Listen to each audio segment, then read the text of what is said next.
J'ai une amie, donc elle est tout à fait normale, mais elle a plein de phobies. Donc elle ne pouvait pas, par exemple, aller dans un magasin toute seule, donc, ou parler à des gens toute seule. Et c'est vrai que, quelque part, c'est aussi un handicap, alors que... et ça empêche de faire des choses. Je me dis, bon, on ne peut pas faire ça, on ne peut pas manger au resto, ou des choses comme ça. Donc le handicap, il est là où on veut bien le mettre, quoi. Ça m'est arrivé de rencontrer des gens avec qui je suis sortie. Leur mission, c'était absolument de me redonner la foi, quoi, le courage et de me faire marcher, quoi. Ils voulaient absolument me faire marcher. Franchement, enfin, Julie, tu te laisses aller, quoi. Je suis sûre que si tu te donnais un peu la peine, tu pourrais remarcher, hein, j'en suis sûre.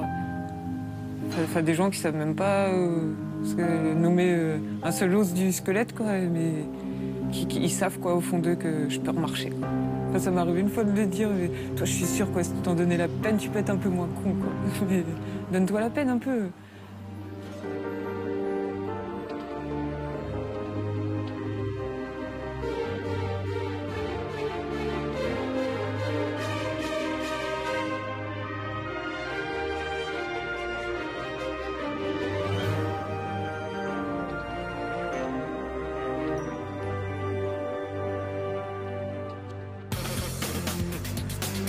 Les personnes handicapées représentent près de 5 millions d'individus en France, dont 2 millions sont à mobilité réduite, les PMR, comme on les appelle.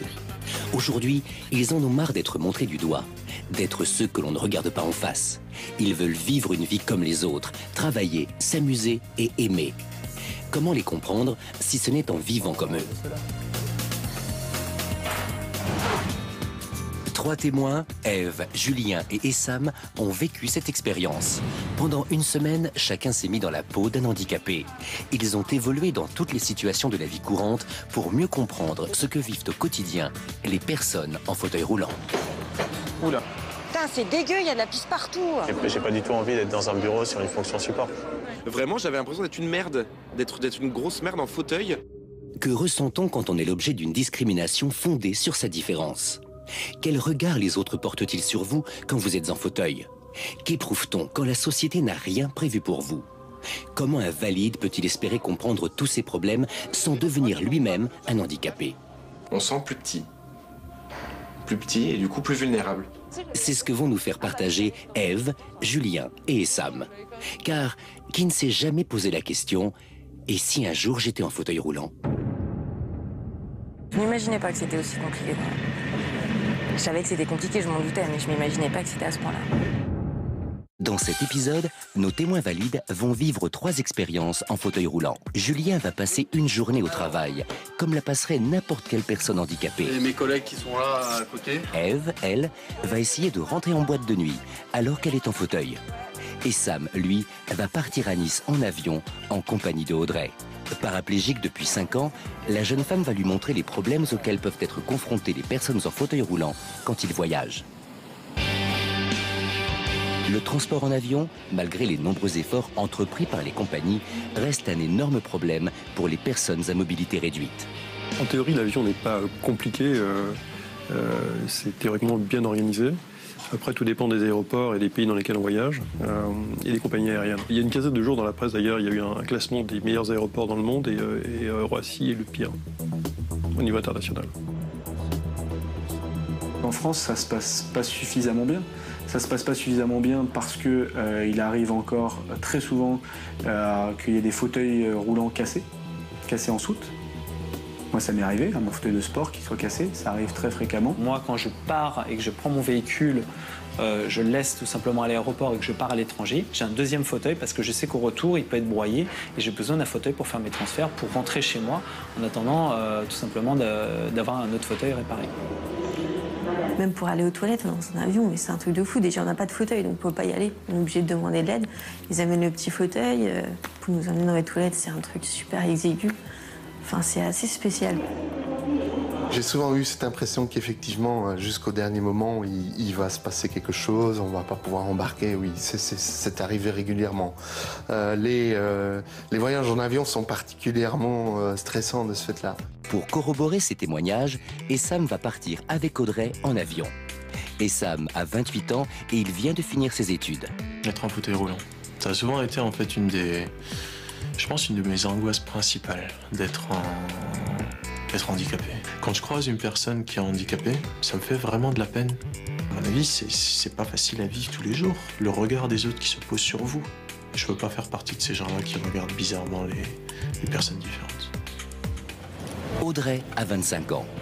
Il y a 5 ans, elle fait une chute et se brise la colonne vertébrale. Elle devient paraplégique.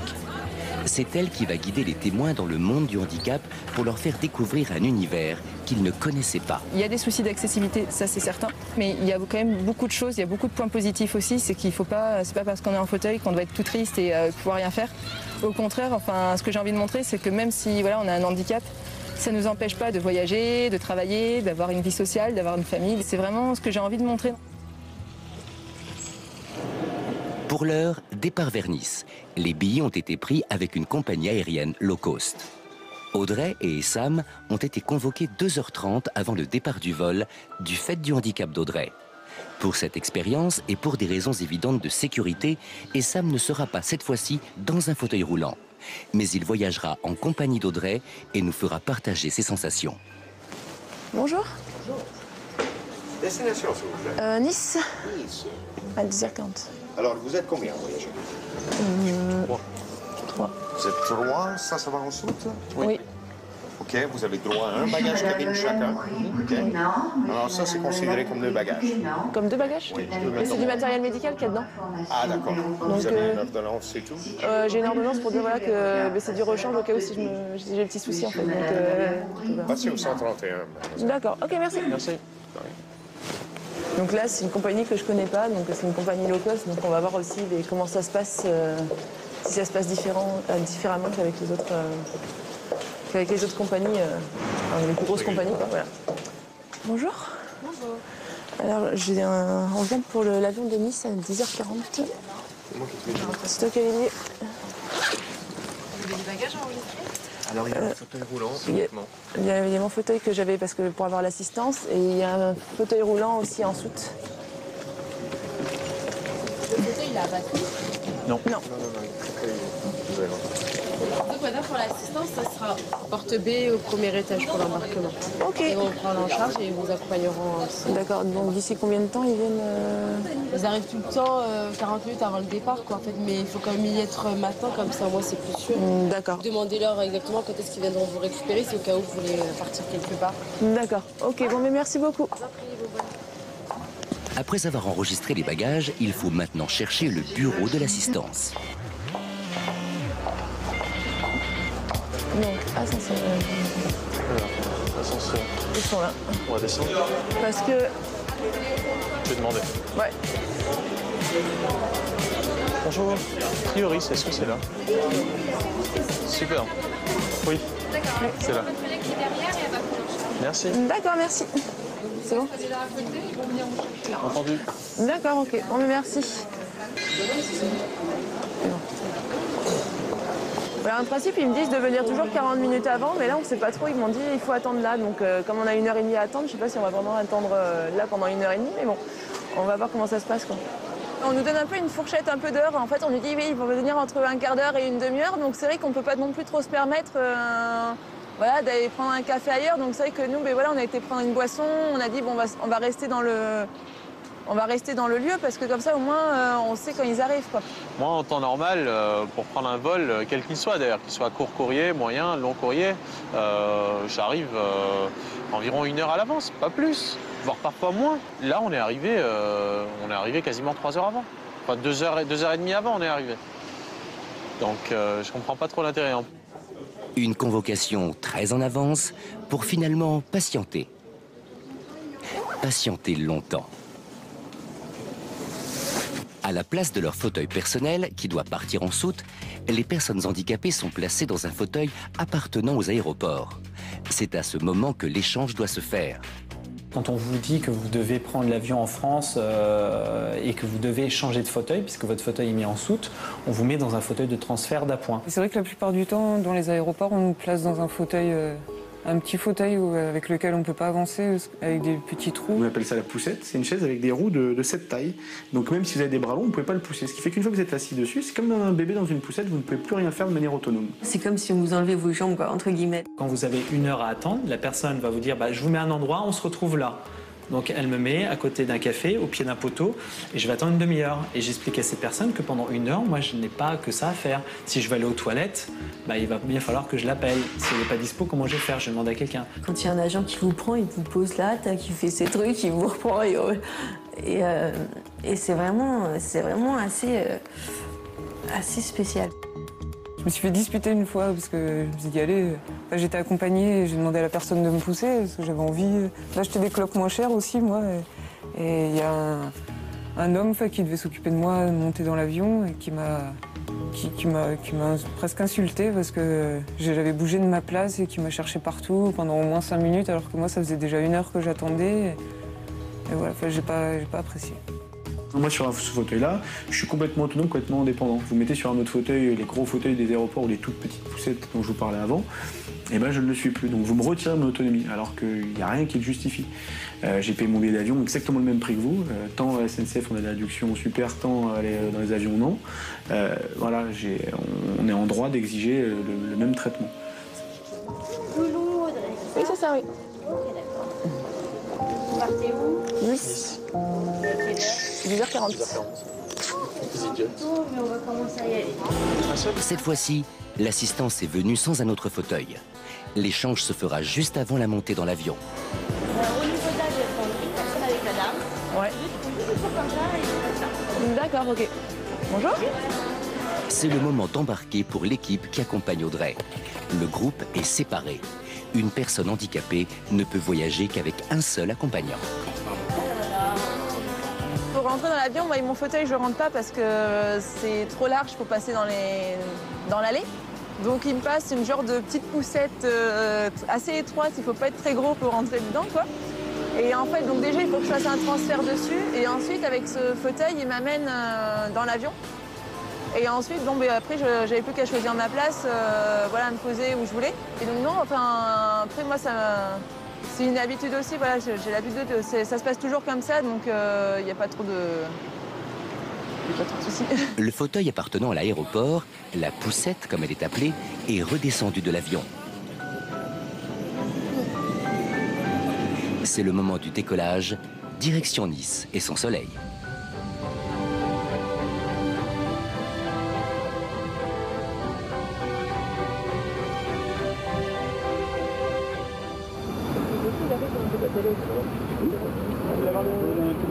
Il me faut juste le petit fauteuil là pour y aller.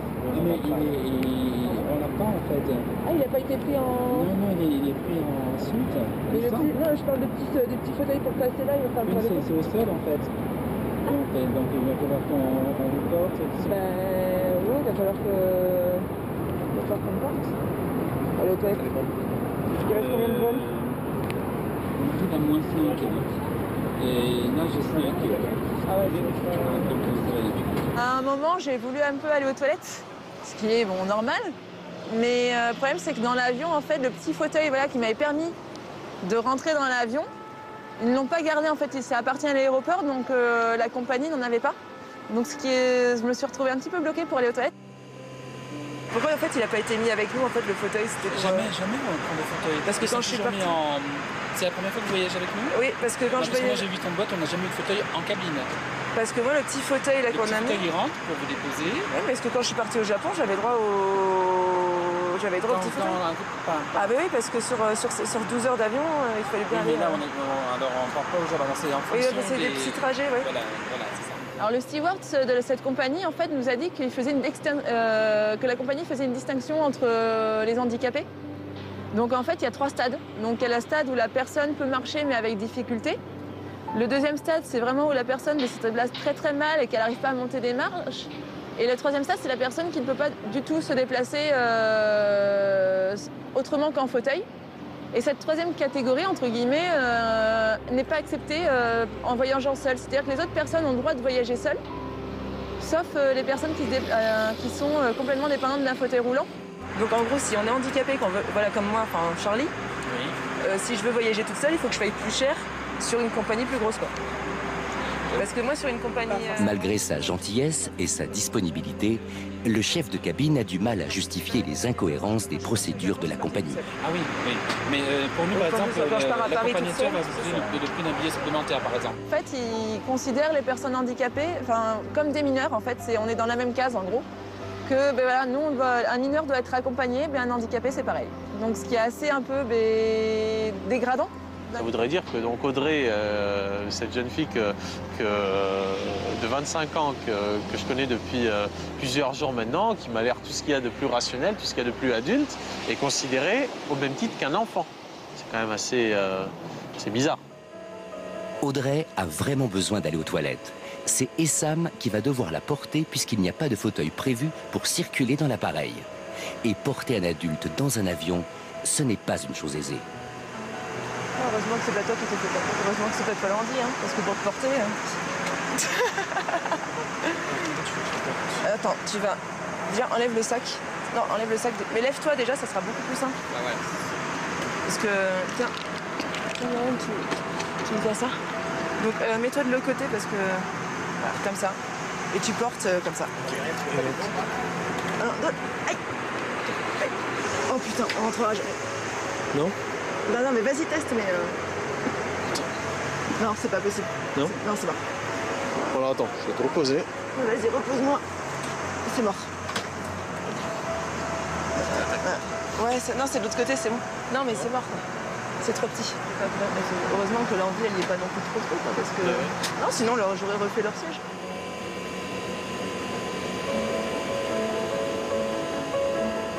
Le problème, ce qu'il peut y avoir, c'est que souvent chez les personnes handicapées, elles sont incontinentes. Donc le problème, c'est que si on se fait dessus, déjà vos sièges, ils prennent. Ça arrive souvent, et là, c'est pas des personnes handicapées. Oui, non, mais bien sûr, mais pour la personne, je vous avoue, c'est assez humiliant de se faire dessus. Pour les personnes à côté, il y a les odeurs. Mais voilà, mais ça arrive souvent parce que chez nous, on est incontinent. Donc en gros, on est obligé de faire certaines heures, mais il y a des moments où on est obligé de le faire entre-temps. Et donc pour les personnes qui sont à côté aussi, mais il y a les odeurs, c'est pas agréable, et pour nous non plus de se retrouver mouillés. Mesdames et messieurs, nous allons bientôt atterrir. Veuillez regagner votre place et s'assurer que vos bagages attention. Après 1h20 de vol, c'est l'arrivée à destination, Nice. Si les personnes handicapées montent en premier dans l'avion, ce sont en revanche celles qui descendent en dernier. Audrey et Essam attendent que l'ensemble de l'avion ait débarqué et que le fameux fauteuil arrive.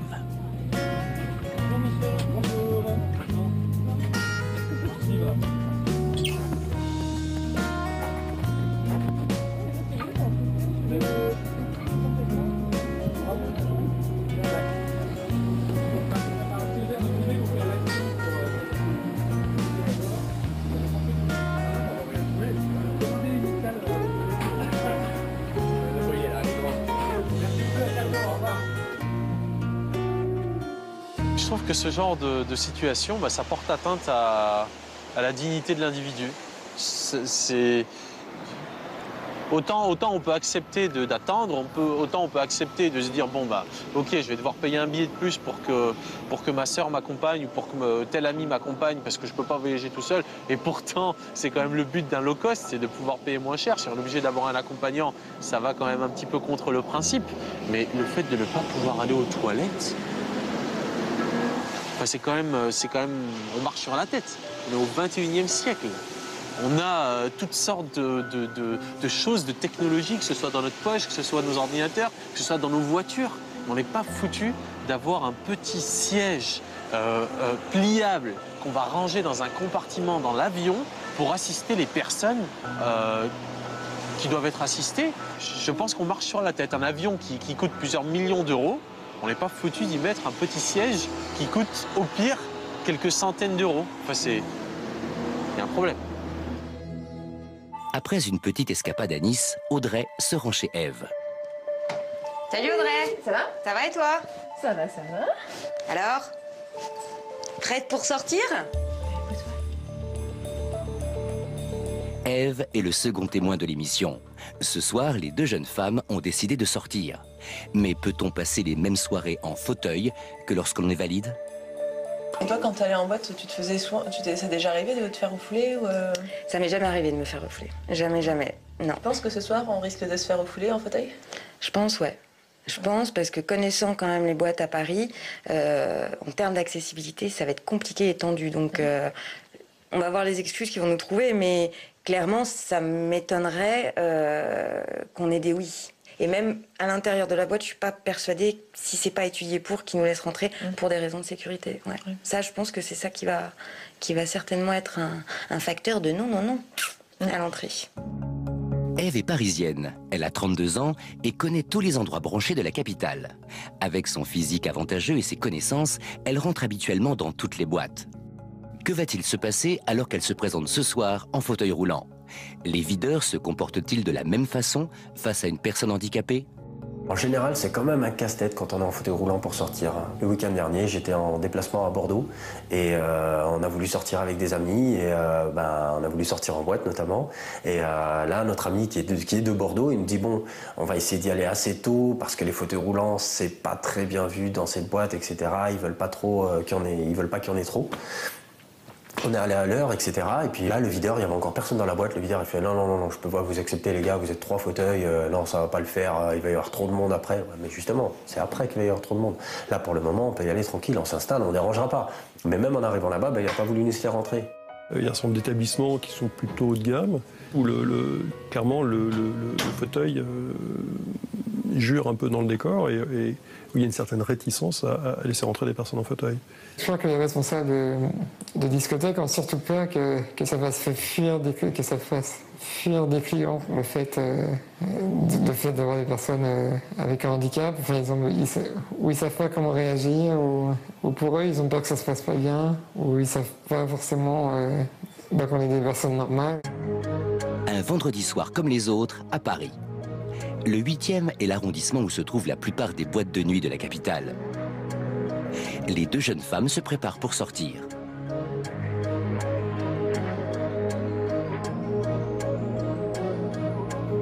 C'est le début de la tournée. Elle commence par un célèbre lieu dont l'accès se fait uniquement par des escaliers. Pardon.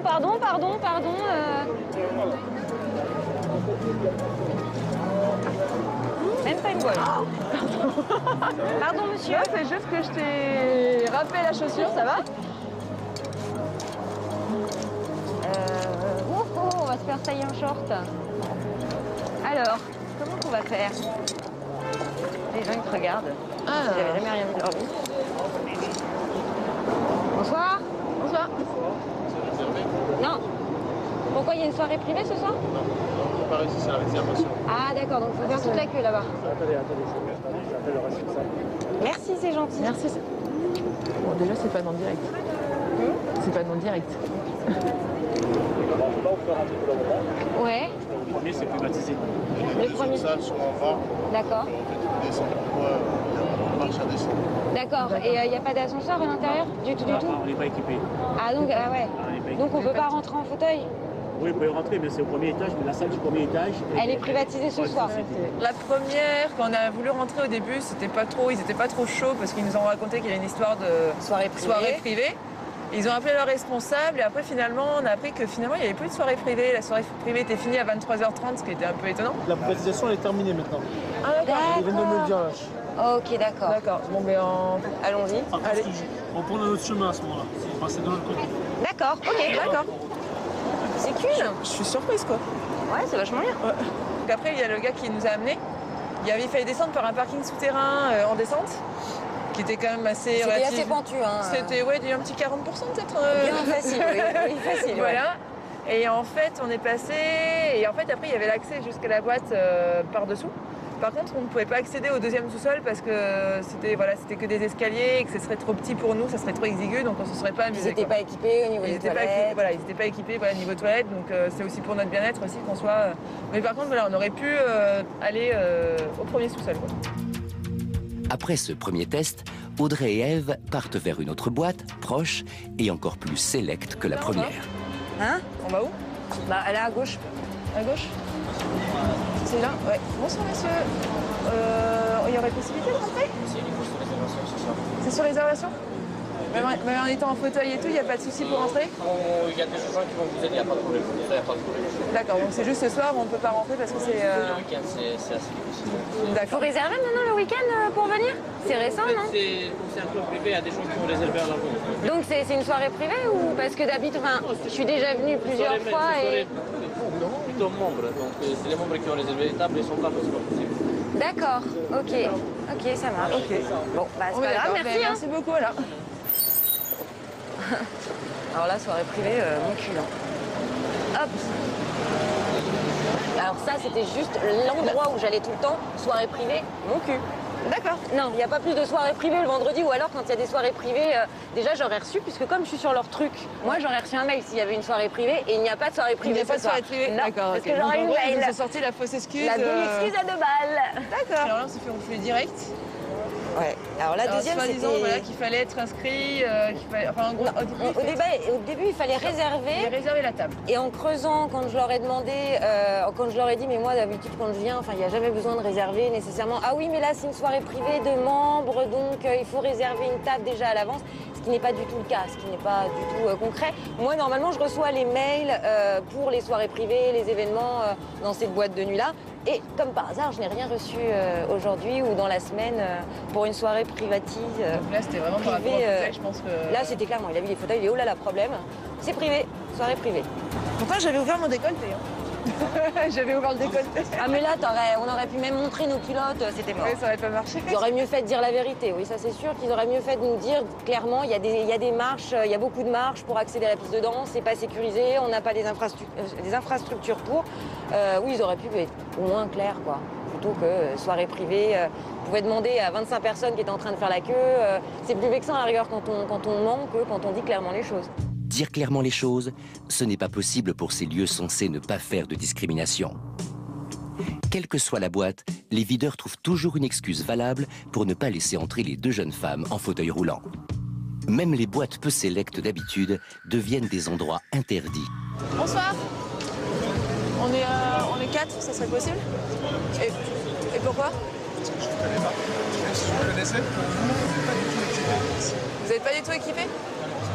Mais c'est pas pour ça, c'est que je ne vous connais pas. Ah, il faut connaître... il faut... Je suis invité par des orgas. Tout le temps? Tous les vendredis, tous les samedis. Tous les gens qui sont autour, en fait, c'est des gens qui sont invités. Et on fait comment pour être invité et... Des connaissances avec un des orgas. Et comment on fait pour les connaître, les orgas? Travailler avec eux. D'accord, ça marche. Ok, bon ben merci. Merci. Au revoir. Ils connaissent beaucoup de monde, hein, les organisateurs. Hein. C'est ça? Non mais ça, c'est l'excuse la plus bidon que j'ai jamais entendue. Je pense aussi que ça vient de l'image de leur boîte qui est assez très hautain, branché, et que 2 handicapés, ça fait tâche dans leur boîte, à mon avis. Ouais. Wouhou. C'est trop bien. Je te laisse diriger, Audrey. Je contrôle, t'inquiète. Je regarde, je vois au-dessus. C'est sympa, j'ai jamais fait des chants comme ça. C'est excellent. Sérieux, c'est top.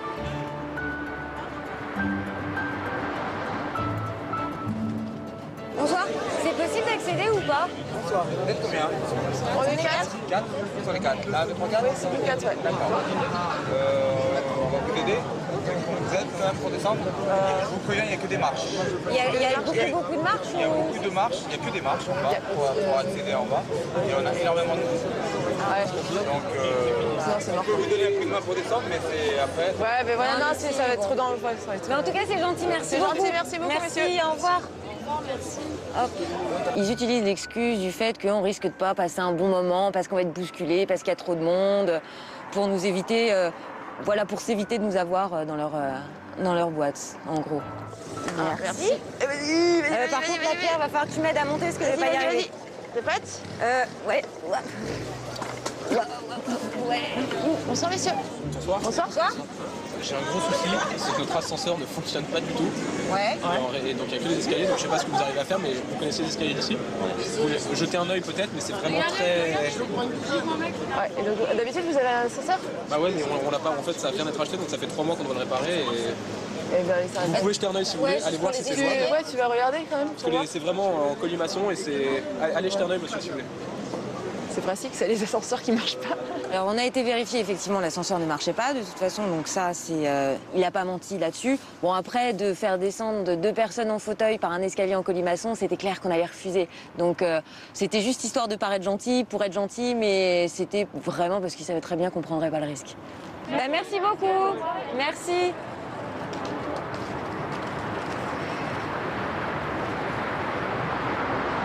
Bonsoir. Bonsoir. Invité Non. Pourquoi il faut être invité pour rentrer? Moi, je suis déjà venue, c'est pas... Faut pas être à chaque fois invité. Il faut être accompagné au moins de gens que je connais.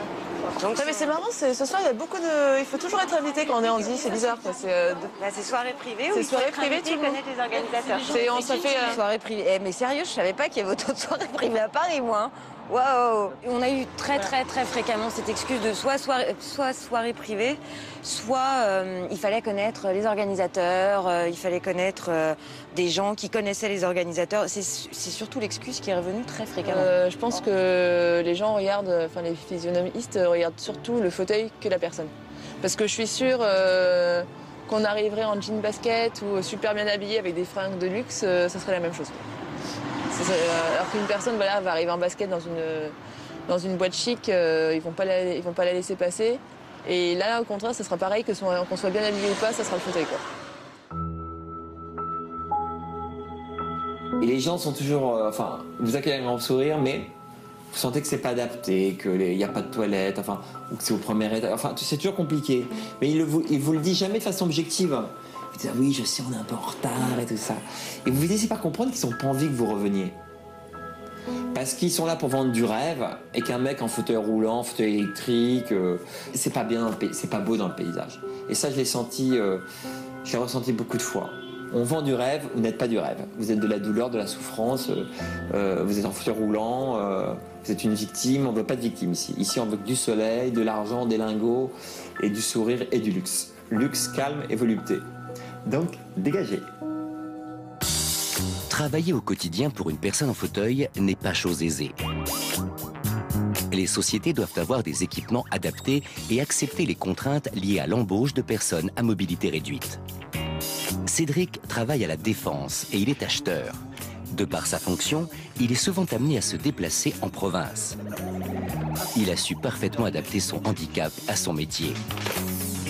Julien, notre troisième témoin, va passer une journée avec Cédric pour mieux comprendre les contraintes et les difficultés qu'il rencontre. Être en fauteuil roulant, c'est quelque chose, je pense, qui va être stressant pour moi. Je pense que c'est le regard des autres qui va plus me gêner. Que dans leur regard, il y ait maintenant plus de pitié parce que je suis en fauteuil roulant, parce que je peux plus faire des choses tout seul.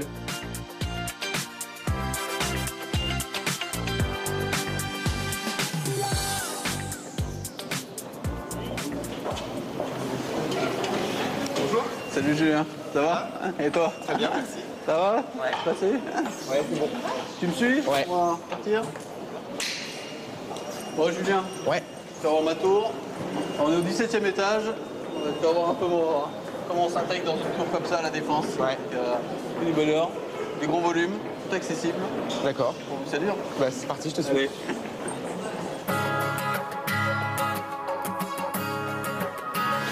Allez Julien. En bureau. Allez hop, c'est parti. Et voilà, on arrive dans mon bureau. Pour Paris, c'est l'idéal. Alors, on est à la Défense, c'est une tour, que des tours, la plupart assez modernes. Tout a été fait pour que les bâtiments soient accessibles de manière générale pour les fauteuils. Et surtout, j'ai une entreprise qui joue le jeu à fond. Ouais. Tu me montres un petit peu comment c'est dans l'étage?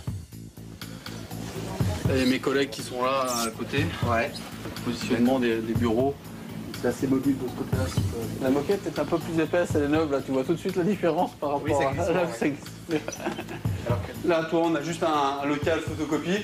Toi, moi, par exemple, toi, je vais pouvoir passer là, je pourrais y accéder et puis faire ce qu'il faut, accéder à tout le matériel de ce côté-là. Là, on a partie toilette femme, de l'autre côté, toilette homme.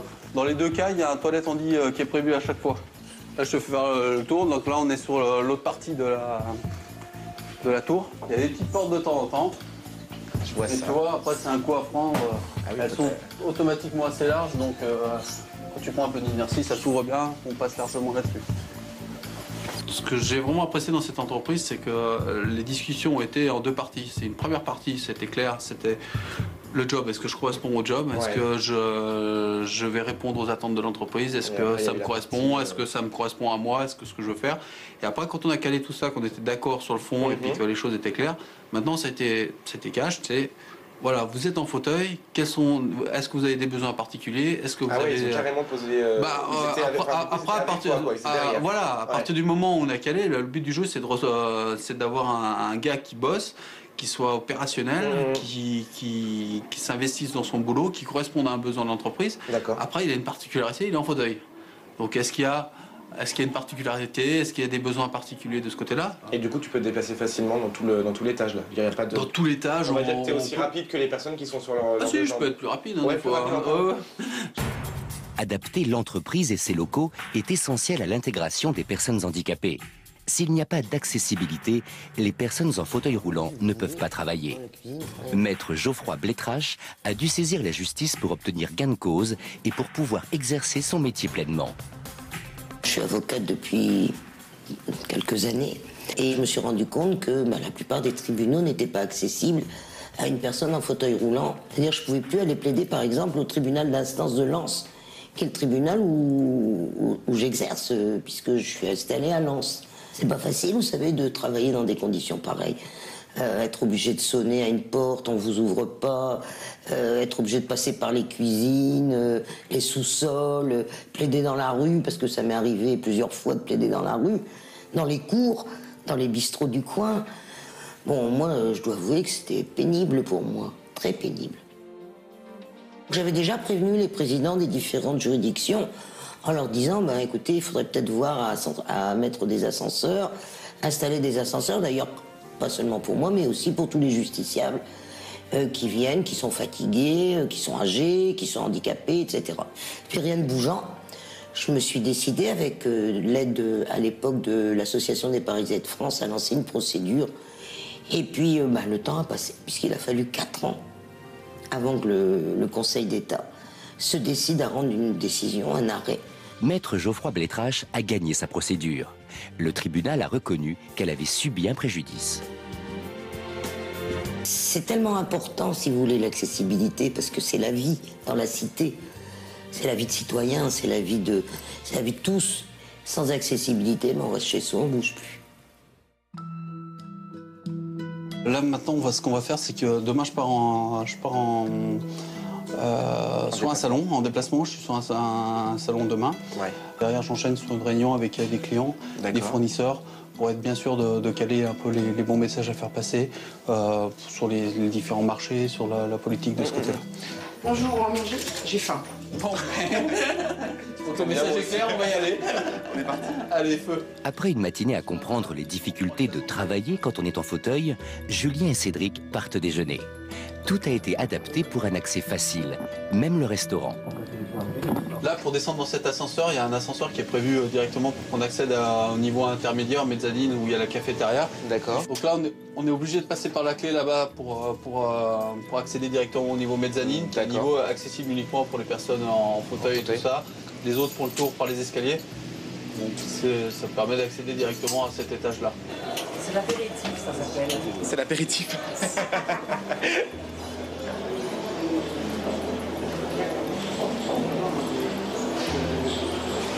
Et là, le monte charge. Là, il faut rester appuyé. C'est pas le top, mais c'est accessible. Ouais. Ça rentre ou pas? Ouais, ça va rentrer. Merci. Ah ouais. Ah c'est en fait 2, tu vois. Voilà. Ah oui, d'accord. Ah ouais, c'est pas pratique du tout, ouais. Non, il y a mieux. Mais bon. Déjà, on accepte, c'est déjà pas mal. Oui, déjà, tu peux aller manger, c'est déjà pas mal. C'était pas gagné partout, hein. Ouais, non, je me doute. Ouais. Sauf que moi, je peux pas. Recule. Faut que tu recules droit d'abord. Ah, c'est bon. J'ai réussi. Alors. On va voir si je me débrouille aussi bien que toi. Au portage de plateau. Et là, le test plateau. Le test plateau. Alors. C'est bon, tu suis? Ouais, je suis. On va voir ce que ça donne. Bonjour. Prends une noix dans le cocotte, s'il vous plaît. Tu vas prendre les crevettes? Les crevettes avec des fruits. Merci. Toi, t'as plus l'habitude que moi. Ah, ça, oui. Alors attends, parce que moi, j'attends le plat principal. Alors, qu'est-ce qu'il fait, le collier avec le saumon? Il arrive? D'accord. C'est votre collègue, ça? Oui, D'accord, pour travailler avec. Et comment ça a été quand il est arrivé? Je dirais que dans l'ensemble, les personnes qui sont dans l'agence sont très solidaires. Ouais. Et puis on les considère comme des gens normaux. C'est un truc qu'il faut absolument faire. Comme des gens valides et pas avoir le fauteuil, mais voir la personne. Ça se passe bien et c'est les premiers à faire les... À faire les blagues? M'étonne pas.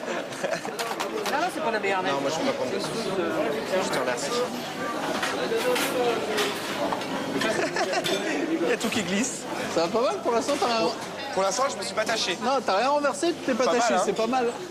Allez, on y va. Voilà. Bon, c'est l'avantage, c'est quand t'as des collègues comme ça qui te filent un coup de main pour enlever les chaises. C'est bien pratique. Ouais, c'est impeccable. T'as vu, t'as rien renversé. Eh non, dis-toi, comme quoi. C'est pas mal. Le moment de la cantine, il n'a pas été forcément hasardeux, il a été un petit peu difficile parce que Cédric avait plus l'habitude que moi au niveau du plateau à porter sur les genoux, avec les assiettes, comment mettre dans quel ordre sur le plateau pour éviter que ça tombe. Il y a quand même ses collègues qui m'ont aidé pour porter quelques trucs. Il a un petit mont de charge qui lui facilite en fait l'entrée à la cantine, donc c'est plutôt sympathique. Il est vraiment vu comme une personne normale malgré le fait qu'il soit obligé de prendre des parcours différents pour aller là où il veut. C'est vrai que vous finissez à quelle heure à peu près? Des fois, vous finissez tard le soir? Ça peut nous arriver de finir relativement tard, oui, tout à fait. Donc, dans ces cas-là, c'est double fatigue pour Cédric. Ça, il faut le savoir. Double fatigue. Si. Parce que, comme justement ce qu'on disait tout à l'heure, le matin, il met 1h30 plus que nous, ne serait-ce que pour se préparer. Bien sûr. Donc, c'est ça, donc ça veut dire qu'il a commencé déjà la journée 1h30 plus tôt. Donc, il est fatigué. Bon, il fait du sport, c'est bien, hein, ça l'entretient. Mais malgré tout, physiquement, il a des problèmes qui sont liés à son handicap. Et ça, c'est une chose dont il faut tenir compte. Et de temps en temps, effectivement, il a une morale qui ne va pas, ou on le remet un peu sur... De temps en temps, c'est vrai que j'ai la chance d'avoir des collègues qui débarquent et me disent « Bon, t'as vu, là, faut arrêter, là. » Ouais, des stop, d'accord. Donc, il prend un petit stop comme ça, mais c'est plus... Voilà, c'est En très plus simple. de ça, je pense qu'il s'est mis un challenge par rapport à lui-même. Et il pense qu'il doit faire encore plus que nous. Alors, c'est pas vrai. Oui, parce que... Et donc, ce qui fait que, il se dit qu'il a mal, mais c'est normal, c'est à son handicap. Et comme son handicap, il ne veut absolument pas qu'il existe, il va au-delà de ses limites. Et effectivement, on a intérêt de temps en temps à lui dire, attends, là, il faut que tu arrêtes, il faut que tu te reposes. Laisse-nous t'aider. Voilà. Le but du jeu, c'est de se connaître ses limites et puis d'adapter ses limites en fonction de notre job et savoir comment on veut s'investir ou pas. Moi, j'ai fait le choix de prioriser mon job, de m'organiser en conséquence. Donc, je m'adapte. Je sais qu'il y a des coups de barre de temps en temps. À moi d'être... ça fait partie d'une organisation de vie personnelle. C'est à moi de m'organiser en conséquence. Des fois, c'est un peu plus difficile que d'autres fois, c'est tout.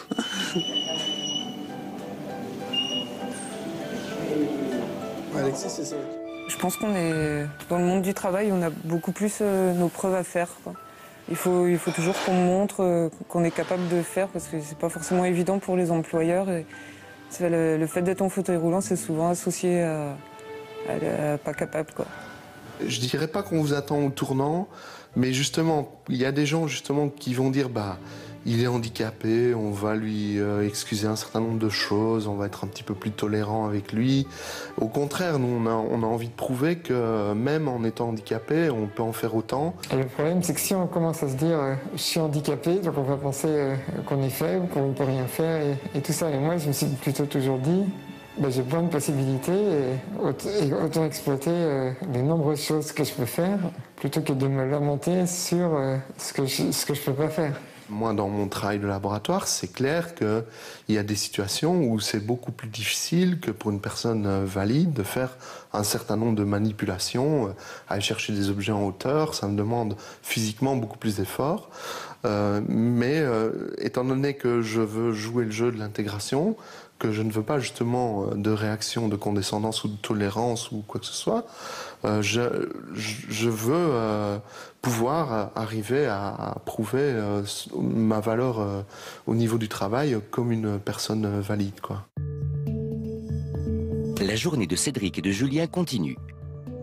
Réunion, briefing, préparation des déplacements de la semaine. Julien réalise alors les difficultés de travailler quand on est en fauteuil. informatique, c'est Alexis, si c'est John, l'entretien, c'est... Je voulais savoir, parce que là, je sais pas à quelle heure tu vas finir ta journée. Demain non plus. Demain, tu dois prendre le train pour 7h, 7h24. Tu fais comment? Tu te drogues? Non, c'est pas tous les jours comme ça non plus, mais ça fait partie du boulot. Il y a des fois, il y a des coups de bourre comme ça pendant une semaine, 2 semaines. Du coup, ça te fait lever à quelle heure alors pour demain, comparé à John, par exemple? Demain, si je dois être à 6h30 là-bas, faut que je parte à 6h, faut faire 4h30 moi. Ouais, moi c'est beaucoup plus tard, hein, donc en plus j'ai pas, enfin moi je sais que j'ai pas toutes les contraintes de Cédric. Ouais. Donc moi dès que je prends le métro, paf, j'y suis. Moi je sais pas, j'arrive, je saute dans la voiture, je démarre, je pars. C'est le temps de rentrer dans la voiture, de plier la chaise, de rentrer la chaise. Donc on est obligé de planifier. John doit être à l'heure, je vois pas pourquoi moi je serais pas à l'heure. Ouais, donc à moi de m'adapter par rapport à ça. Après c'est sûr que ça met des petites contraintes logistiques, mais ça fait partie de la... Pour info, moi je connais Cédric depuis un moment si tu veux. Et Cédric c'est quelqu'un qui a une attitude très positive. Il a une manière de voir les choses et de voir la vie qui est ultra positive. On voit pas qu'il est sur une chaise si tu veux. On voit pas du tout parce qu'il fait les choses comme nous. Voilà, c'est vraiment quelqu'un, il est au boulot à l'heure, il part tard quand c'est nécessaire. Et là-dessus, je respecte Cédric parce que voilà, il a vraiment une attitude positive qui fait que aujourd'hui, il le vit bien et voilà, il prend du plaisir à faire ce qu'il fait. Tu auras ta promotion, c'est bien.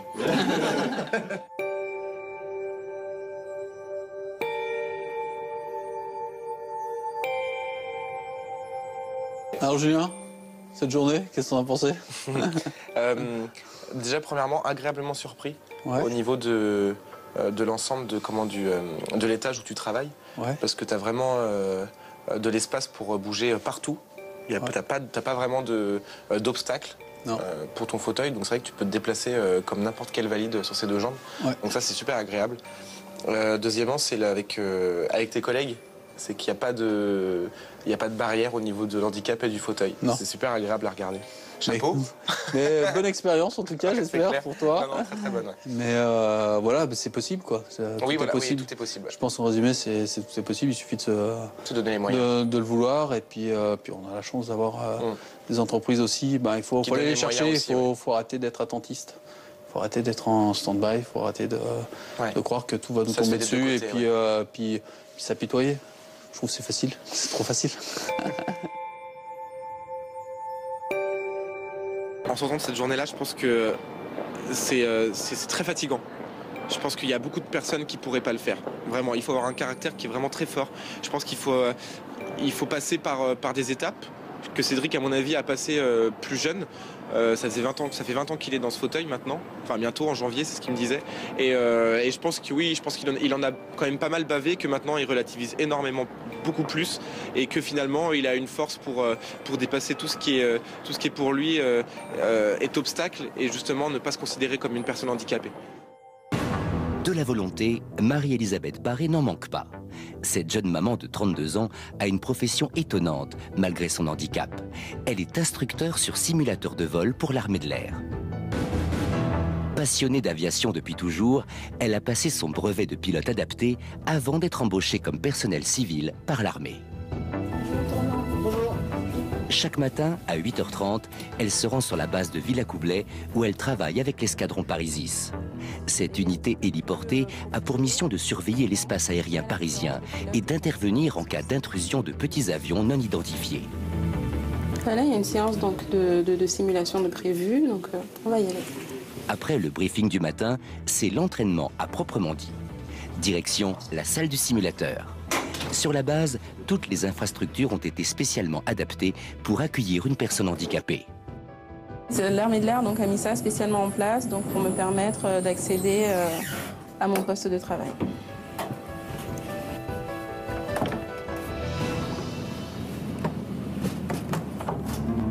Dans un premier temps, on fera 2 interceptions 90 degrés.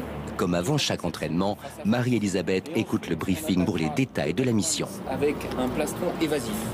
Nous allons faire de la défense aérienne de nuit sur des avions qui rentreraient dans l'espace aérien parisien, tout feu éteint, à une vitesse de 100 nœuds et en dessous.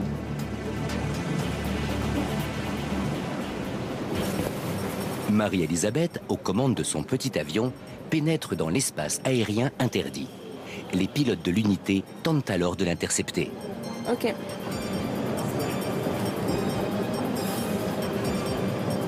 Malgré son fauteuil, Marie-Elisabeth est un pilote respecté.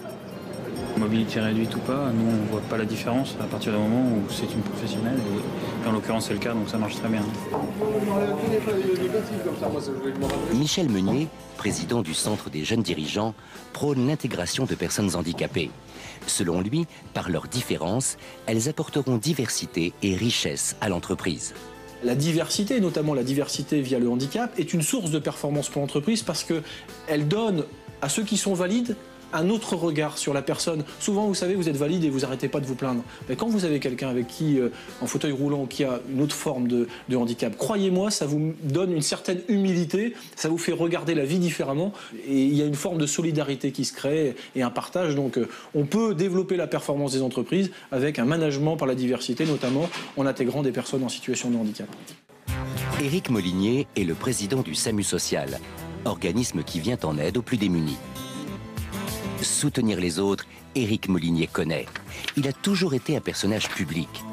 Son fauteuil, à ses débuts, fut un véritable handicap. Oui, c'est une question de rencontre, de personnes, de volonté, forgée aussi sur l'envie de s'en sortir, de ne pas se laisser tomber et dégringoler.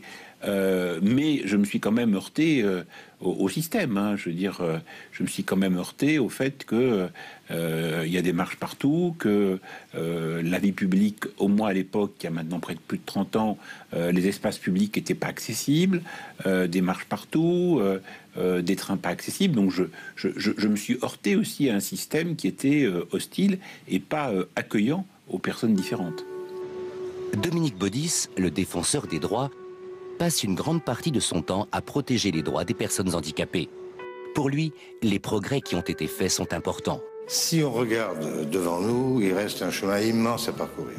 Des efforts considérables à faire, notamment si on veut tenir l'objectif de l'accessibilité générale en 2015, comme la loi de 2005 l'avait prévu. Donc quand on regarde ce qui reste à faire, c'est considérable. En même temps, si on regarde la façon dont la société a évolué dans sa relation avec les personnes handicapées, depuis une dizaine ou une quinzaine d'années, incontestablement, il y a eu des améliorations. Audrey retrouve Julien et Sam et Ève dans un restaurant. Ça va? Oui, toi? Oui. Je fais un bisou comme ça. Ça va? Oui. À présent, c'est l'heure du bilan. Chacun va pouvoir exprimer ses sentiments sur ce qu'il a vécu. Ça va? Julien, santé? Ont-ils été choqués parfois par le comportement des gens? Qu'ont-ils ressenti avec le recul? Leur propre regard a-t-il changé sur le handicap? Que leur a apporté cette expérience au final? C'était quoi votre première réaction quand vous êtes arrivé dans le fauteuil? C'est impressionnant. Ouais. C'est super impressionnant. Bah oui, ça fait un gros détail. Je me souviens, tu t'es mis à rire sur le coup. J'ai eu un rire nerveux, moi, sur le coup. Ouais. Mais vraiment un rire nerveux. C'est pas très rassurant, en plus, quand t'es dedans, parce que tu sais pas comment ça fonctionne, comment tu manies. Alors après, Audrey m'a bien expliqué, donc je la suivais à la trace. Tu as eu la chance d'avoir Audrey, moi j'étais tout seul. Mais c'est vrai que Issam, pareil, il m'a eu quand j'ai pu lui montrer 2-3 trucs, mais toi, tu t'es retrouvé Moi, je me suis retrouvé tout seul avec le fauteuil au début. Et ça s'est passé comment? Bah, ça s'est bien passé, c'est vrai que c'est ce que je disais, on a l'impression d'être un petit gamin en fait de 5 ans. Parce que non mais c'est vrai, tout est démesuré en fait. Ouais. T'as plus la notion on perd de... ses repères. Ouais. Moi, c'est ce qui m'est arrivé quand on a été faire les courses. Moi qui fais les courses, mais surtout pour aller acheter 2-3 bricoles Ouais, en plus 10 bas, minutes. donc pour aller, ouais. Là, tu galères pour trouver les rayons, tu galères pour tout trouver. T'as vraiment plus les mêmes repères du tout.